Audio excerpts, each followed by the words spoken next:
Today, President Trump announced he'll sell Saudi Arabia F-35 fighter jets. It comes ahead of tomorrow's arrival of the kingdom's de facto ruler, Crown Prince Mohammed bin Salman. For years, MBS, as he's widely known, was shunned on the world stage, but President Biden visited him in Riyadh 3 years ago. And Nick Schifrin reports that now President Trump will bestow on the 40-year-old ruler the pomp and pageantry usually reserved for an official state visit. At the White House, preparations for a royal welcome. Saudi flags flutter on Pennsylvania Avenue ahead of a presidential embrace of Saudi Crown Prince Mohammed bin Salman's first visit to the Oval Office since 2018. $525 million, that's peanuts for you. U.S. Marines and Saudi Marines.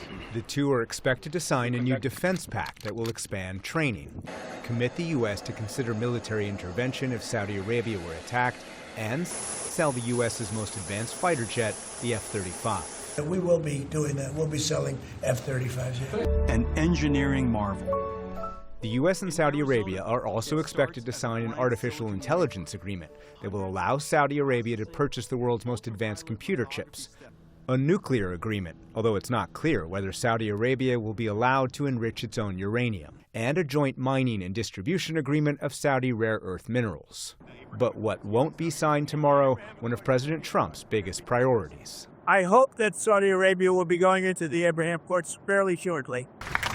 5 years ago, Israel and 3 Arab countries normalized relations. We're here this afternoon to change the course of history. Since then, Saudi Arabia was always considered the biggest prize. Today, Saudi Arabia is willing to pay for Gaza's reconstruction and endorses U.S. plans to replace Israeli soldiers still in Gaza with international troops. But Saudi officials insist until Israel's ready to establish a Palestinian state in Gaza, they will not join the Abraham Accords. And Mohammed bin Salman himself has raised the price. The kingdom renews its condemnation and categorical rejection of the genocide committed by Israel against the brotherly Palestinian people. One of the most colorful visits to the presidential cruiser was that of the ruler of Saudi Arabia. The U.S.-Saudi relationship is America's longest with an Arab state. The vastly important question of oil. 80 years ago, President Franklin Roosevelt greeted Ibn Saud, the warrior monarch backed by a fanatical clergy, to create a fundamental agreement, American security for Saudi energy. The alliance was tested after the 2018 assassination of Washington Post columnist Jamal Khashoggi inside the Saudi consulate in Istanbul. The U.S. intelligence community assessed that MBS approved the operation based on his, quote, control of decision-making in the kingdom, the direct involvement of a key advisor and members of Mohammed bin Salman's protective detail in the operation, and the Crown Prince's support for using violent measures to silence dissidents abroad, including Khashoggi. I like him a lot. I like him too much. That's why. But President Trump has stuck by MBS, who's expected to lead the kingdom for the next half-century. He will come to Washington not getting everything he wants or giving everything away, but he'll arrive to open arms. For the PBS NewsHour, I'm Nick Schifrin. For perspective now on tomorrow's visit to the White House by the Saudi Crown Prince, we get two views. Former Congressman Tom Malinowski was Assistant Secretary of State for Democracy, Human Rights and Labor during the Obama administration. He's now a visiting scholar at Seton Hall University's School of Diplomacy, and he's also running to reclaim a seat in Congress in New Jersey's upcoming special election. Kirsten Fontenrose was Senior Director for the Gulf on National Security Council staff during the first Trump administration. She's now a non-resident Senior Fellow at the Atlantic Council. With a welcome to you both, Kirsten, we'll start with you. From your vantage point, why does it make strategic sense for the White House to welcome MBS this week? Why roll out this level of diplomatic engagement? Makes a lot of sense because this visit will advance the security and economic conversations that were begun during President Trump's visit to the kingdom this past spring. It also, in terms of policy here and in the kingdom, anytime you have a head of state visit, it forces the resolution of debates, it forces the finalization of agreements, because these visits are when large agreements are announced. So scheduling them creates a flurry of activity that might otherwise drag out indefinitely. So real strides can be made on the portfolios the two countries are working. It just throws everything into overdrive, so you get places more quickly. Tom Malinowski, you've argued in the past that welcoming MBS just legitimizes a leader responsible for serious human rights abuses. Why do you believe this visit is the wrong move for the U.S.?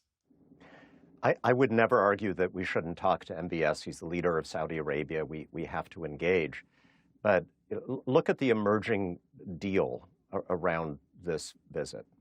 It looks like MBS, the Saudi crown prince, will be getting F-35s, a defense deal, access to the most advanced American microchips, in addition to the whitewashing of his human rights record, basically his entire wish list. And he's getting those things from Trump, the president. And in exchange, he is giving Trump, the man, Trump, the businessman, a set of lucrative real estate deals. And the question I would have is, what does the United States get out of this? I'm sure they'll talk about Gaza and the things that the Saudis can and hopefully will do to rebuild Gaza, and that's good, but I don't think it justifies the extraordinary step of a White House visit. Saudi Arabia is not prepared to recognize Israel at this point. There doesn't seem to be anything on the agenda about Saudi Arabia no longer purchasing Russian oil and supporting Putin's war machine in Ukraine. And I see no prospect, at least there's no signaling of any progress on human rights in Saudi Arabia that might justify inviting the killer of Jamal Khashoggi to the White House. So it looks like all we're getting is corruption. And Saudi Arabia is getting pretty much everything that it wants. And that, to me, is not in the U.S. national interest. Kirsten, to one of the points that Tom raises, there are critics who worry that the Trump administration is conflating U.S. interests with President Trump's business interests, and that the Trump family's financial ties in Saudi Arabia complicate this moment. Should the American people have any reason to worry or have concerns about a conflict of interest here? I can't speak to the Trump family's own business interests, but I know that the items on the agenda are certainly not private interests. Items like F-35 sales that create jobs in literally every single state. There's a piece of the F-35 made in every single state. And the ability to place some of our military equipment. So if we need them, we can plug and play, dropping our troops in place with an interoperable system and equipment they're already familiar with. Things like assistance for rebuilding Gaza, assistance with supporting but monitoring Syria, assistance with Red Sea shipping security, civilian nuclear joint research that will advance the goals of both nations. Those things are national interest topics, not private family interest topics. So I think whether or not there are parallel discussions, these items on the agenda are serving national interests. And for these types of visits, as you both know, success is often measured in terms of deliverables. So Tom, from your perspective, are these the kinds of deliverables, defense cooperation, tech transfer, nuclear cooperation, that the U.S. should be offering to Saudi Arabia right now? These are deliverables for Saudi Arabia. These are related to Saudi Arabia's national interest, not so much to ours. In fact, there are a lot of folks, even in the current administration's national security apparatus, who are very worried about tech transfer from Saudi Arabia to China.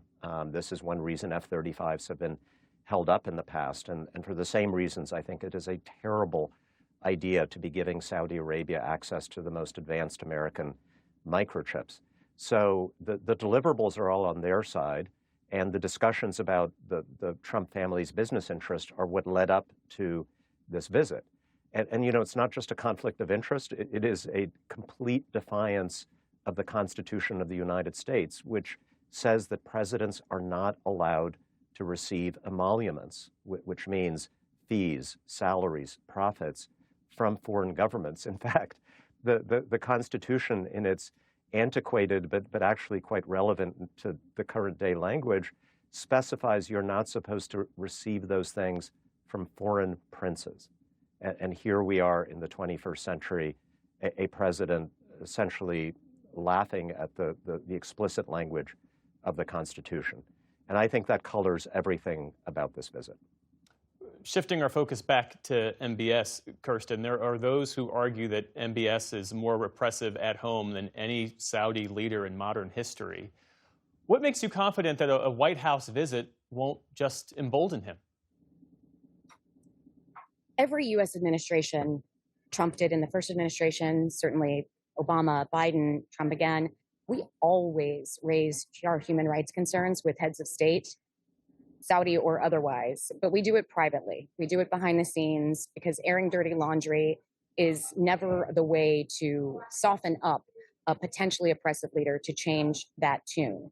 And speaking very frankly, realpolitik, we don't have levers to change his domestic policy. We can press on these issues, but there are many other files where we have asks of Saudi Arabia, many other places where we have national security interests like on Iran, or where Americans have interests like on Gaza or Israel, or where the US economy has interests like Saudi direct investment into our private sector.